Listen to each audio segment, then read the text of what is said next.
5, 4, 3, 2, 1. I'm John Miglosh for the WDMA and the International Society for Strategic Marketing.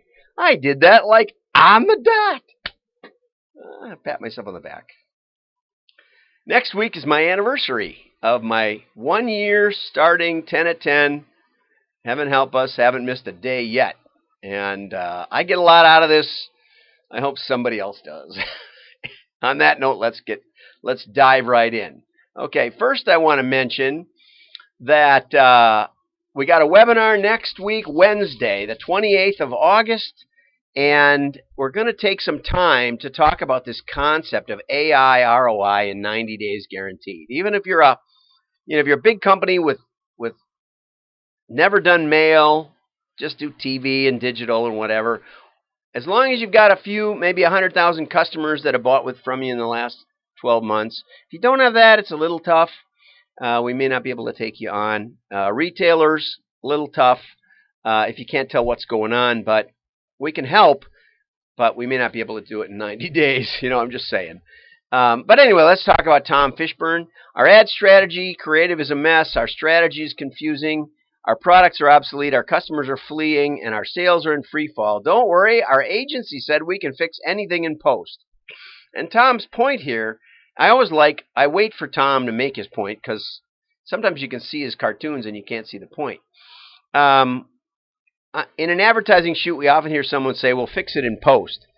I was on a YouTube video yesterday and they said for every hour of video, they spend 50 to 75 hours in editing in post-production. And they're sailboat people. They're just doing sailing videos. And it's like, that means for a half an hour video, they're doing 25 hours of editing. And that's like a full-time job just for a half an hour. And they post about once a week with about 20 minutes or something. So they're doing, when do they find time to go out and scuba dive and stuff? I mean, that sounds like a real job. I don't think that'd be much fun. Which is why I do it live, so I don't do any post-production. But anyway, advertising can't fix bad marketing strategy or an unfocused brief. It can't make up for lousy products or a mediocre brand experience, yet advertising is sometimes treated like a magic cure-all tacked on at the end. Amen, Tom. Thank you for that. Okay, so let's dive into the news. Okay, the DOJ is scrutinizing Google advertising search in an antitrust probe. And I think it's probably about time. If Google doesn't have a monopoly, nobody does. And they did 116 billion. Oracle, News Corp, Yelp says that they're commandeering things. The EU fined them 1.7 billion, which is a drop in the bucket, and it's not even 2%. And Google says, well, we're benefiting our customers. Now, interestingly, the president of Apple said, if you're getting it for free, you're not the customer, you're the product. Think about that. And that's really true for Google. Google gives away the search and then leverages what they find out about you. So I use DuckDuckGo, FYI. The giants of the industry are under fire over massive collection of user data failing to police their platforms. And that's not my problem. This is my problem. The next story. How to survive and thrive in a clickless world. Okay? Less than 50% of Google searches result in a click. And, oh, by the way, 50% of those bounce when they get to your site. So that means organic search is basically going away. And there's a bunch of people suing Google because they've taken their web data and converted it. But all Google has to do is go to one weather supplier and say, we want to put your weather, private label your weather. Now when you go and ask Google for weather, it used to be that you'd go to weather.com or AccuWeather or Weather Underground. It would take you to a website that would give you weather. Now, when you search Google and you ask it a question, for me it's much higher than 50%, I think. Google doesn't take me anywhere. Google just shows it to me on the screen. And it does actually work better with the voice command idea because it just sometimes reads you the answer. It seems to do a lot with Wiki also. So what are the reasons that Google searches don't go anywhere. An increase in search engine results page. That's what I'm talking about. SERP. They pull information from websites directly into Google search results. Okay? And Google-related properties. They send you to Google Flights instead of Travelocity or something like that. Google Maps. I don't use Google Maps. I use WhatsApp, but Google owns a big percentage of WhatsApp anyway, but it seems to work better. YouTube, etc. And Google is directing more traffic toward paid advertisements. So you are the product, by the way, if you want to know. And that means that your website's getting fewer clicks if you're using Google. Time for a new strategy. Time for using mail. I was talking to Mark Graham yesterday about how we really are going to, Mark and I are going to develop a way to use Everydoor Direct for smaller retailers and smaller businesses across America, because it's a great product and you save a ton in direct mail postage, and it's the way to drive traffic. It's just the way. Forget Google. Okay, Overstock CEO rants, sinks the stock. Okay, for some reason, Overstock, the CEO said that he was inadvertently scooped up by the FBI conducting a deep state campaign of political espionage against Hillary and Donald Trump.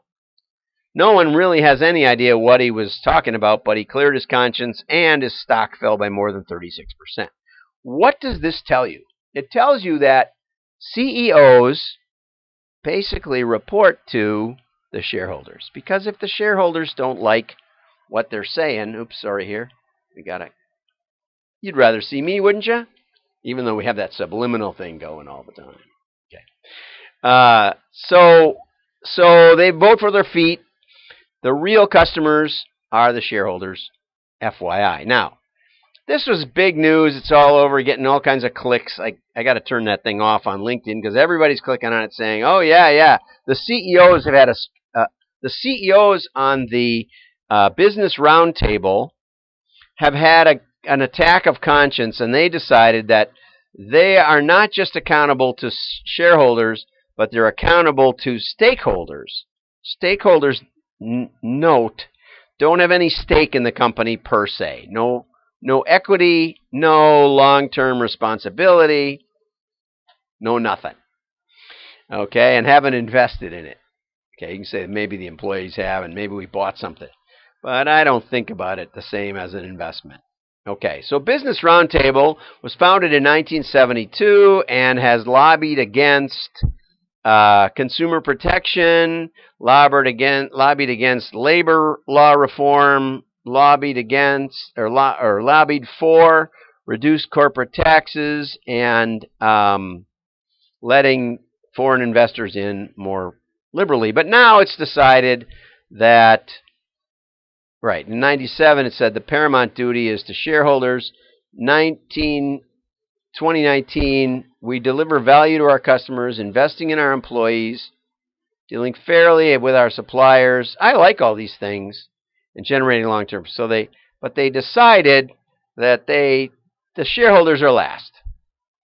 Okay, well, as long as these are a means to an end. But if I had my CEO saying stuff like this, I might decide, along with those Overstock investors, that the guy had gone off the rails. Granted, Jeff Bezos is in this, and he works for himself because he's a principal shareholder at Amazon. Okay, this was an interesting article from Google that said that this guy learned 5 things from Craig Fenton, but the only one that I thought was really good was the stay irreverent, get uncomfortable. I thought eat worms was pretty valuable, which meant, when you're a kid, you're willing to try stuff that you wouldn't try later. Maybe you tried it and you don't want to try it again. Or maybe you like worms. I don't know. I've never really eaten one that I can remember. So that's what Google says about its own methodology. Now, this one, excellent article. I think I'm going to save this for tomorrow because I wanted to get to this one. This is, Customer Think changes the author, but I put it in special. So, Thomas, thank you for this. I'm just going to hit the top of the waves. He says a lot of people are talking about AI, and what you do is you have all these questions to answer. And so in order to implement big organizational change, his suggestion is that you go with a Center for AI Competence, AI Center for Competence, and you pull together these 7 S's, 7 skills, and you pull together all this stuff. And this is why 85% of AI projects never get an ROI. Right here. You want to know why? Read this article. I highly recommend it. I don't recommend you do it, because what we do is we grab this customer data, product data, and transaction data. Bingo. We grab that and we try to sell something. And we generate an ROI in 90 days. And when we make money and we beat your short-term implementation, which we'll talk about tomorrow with Mark Ritson, then we can go and justify this shenanigans data that doesn't really amount to a hill of beans. But you can. I just got an email from a company I buy from. They sent me one of something I bought 6 months ago and said I should look into it. It might be something I'd be interested in. You know, what a mess. It's all AI. So rather than do that dumb stuff, tune in next week, Wednesday, and we'll talk about 90-day ROI guaranteed. Guaranteed. And if you're not selling something to your customers, we can help you with that, but it might take more than 90 days. Have a great day. Like and share. Share shows you care, and people will